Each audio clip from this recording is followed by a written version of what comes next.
আসসালামু আলাইকুম। নবম দশম শ্রেণীর পদার্থবিজ্ঞানের ষষ্ঠ অধ্যায় বস্তুর উপর তাপের প্রভাব। এই অধ্যায় থেকে আমরা গ্যাসীয় পদার্থের প্রসারণ নিয়ে আলোচনা করব। এর আগে আমরা কঠিন পদার্থের প্রসারণ, তরল পদার্থের প্রসারণ এবং আজকে আমরা দেখব গ্যাসীয় পদার্থের প্রসারণ নিয়ে। গ্যাসীয় পদার্থের প্রসারণ এর ক্ষেত্রে আমরা প্রথমেই দেখব যে আদর্শ গ্যাস সূত্রটা কিভাবে নির্ণয় করা যায়। বয়েলের সূত্র, চার্লস এর সূত্র এবং অ্যাভোগাড্রোর সূত্র, এই তিনটা সূত্র সমন্বয় করে আমরা আদর্শ গ্যাস সমীকরণ অর্থাৎ PV = nRT নিতে পারি। প্রথমেই আমরা দেখব বয়েলের সূত্র। বয়েলের সূত্র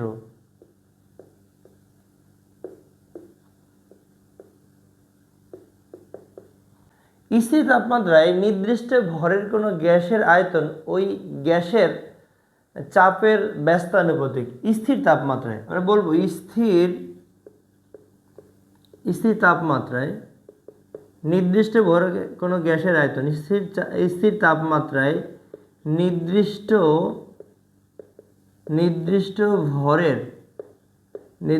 ভরের কোনো গ্যাসের আয়তন, গ্যাসের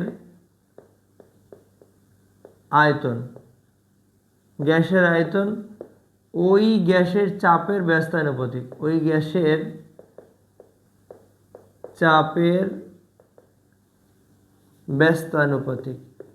আয়তনের উপর ডিপেন্ড করবে। অর্থাৎ স্থির তাপমাত্রায় নির্দিষ্ট ভরের কোনো গ্যাসের আয়তন ওই গ্যাসের চাপের ব্যস্তানুপাতিক। তার মানে হলো ভি সমানুপাতিক চিহ্ন 1/P। অর্থাৎ এখানে যেটা বোঝানো হলো আয়তন যত বেশি হবে চাপ তত কম হবে।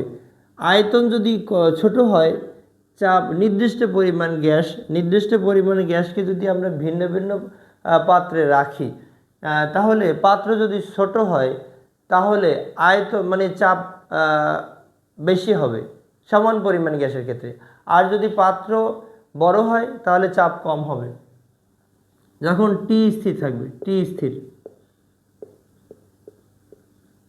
এবারে চার্লস এর সূত্র। চার্লস বলছে স্থির চাপে নির্দিষ্ট ভরের কোনো গ্যাসের আয়তন পরম তাপমাত্রার সমানুপাতিক। স্থির চাপে চাপ স্থির থাকবে। স্থির চাপে নির্দিষ্ট ভরের কোনো গ্যাসের আয়তন, নির্দিষ্ট ভরের কোনো গ্যাসের আয়তন,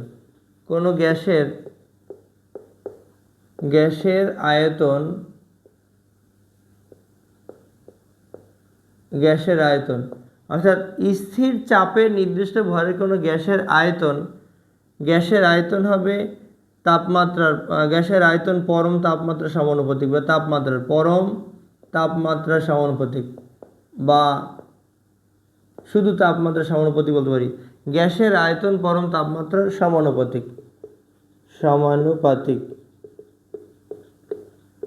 সমানুপাতিক। অর্থাৎ ভি সমানুপাতিক টি, যেখানে পি স্থির থাকবে।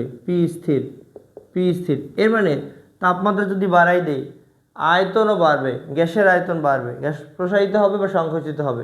তাপমাত্রা যদি কমাই দেই তাহলে আয়তনও কমবে। এবারে অ্যাভোগাড্রোর সূত্র আছে। অ্যাভোগাড্রোর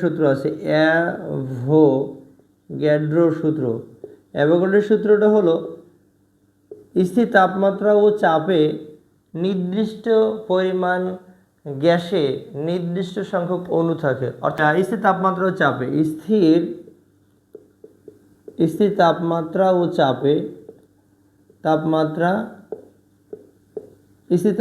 ও চাপে সকল গ্যাসে সমান সংখ্যক অণু থাকে। সকল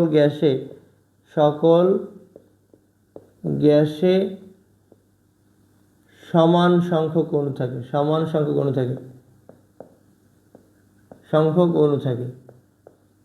থাকে। অর্থাৎ গ্যাসের অণু সংখ্যা তার আয়তনের সংখ্যার সমানুপাতিক। অর্থাৎ গ্যাসের অণুর সংখ্যা ওই গ্যাসের আয়তনের সমানুপাতিক, ওই গ্যাসের আয়তনের সমানুপাতিক, আয়তনের সমানুপাতিক,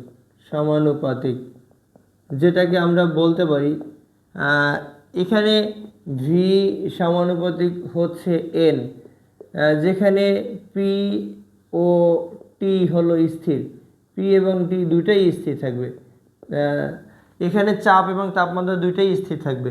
এবারে যদি আমরা এটাকে একটা সমীকরণ মনে করি, এটাকে যদি একটা সমীকরণ, মানে এটাকে একটা সমীকরণ দিলাম, এটাকে একটা সমীকরণ দিলাম, এভাবে ইভেন এটাকে একটা যদি সমীকরণ দিই, তাহলে আমরা লিখতে পারি ভি সমানুপাতিক এন টি বাই হলো পি।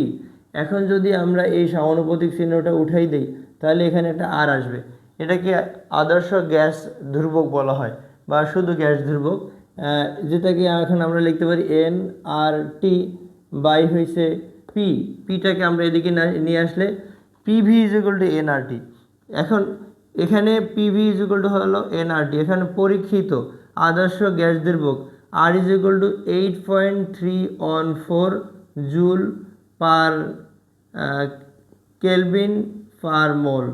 অর্থাৎ আদর্শ গ্যাস ধ্রুবক আর এর মানটা ফিক্সড বা প্রমাণিত, এটার মান হলো 8.314 জুল পার কেলভিন পার মোল।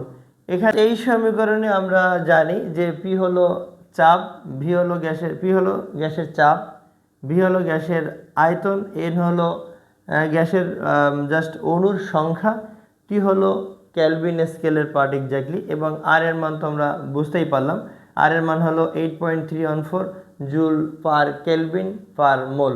তাহলে আমরা এখান থেকে দেখে নিলাম আদর্শ গ্যাস সমীকরণ PV is equal to N R T.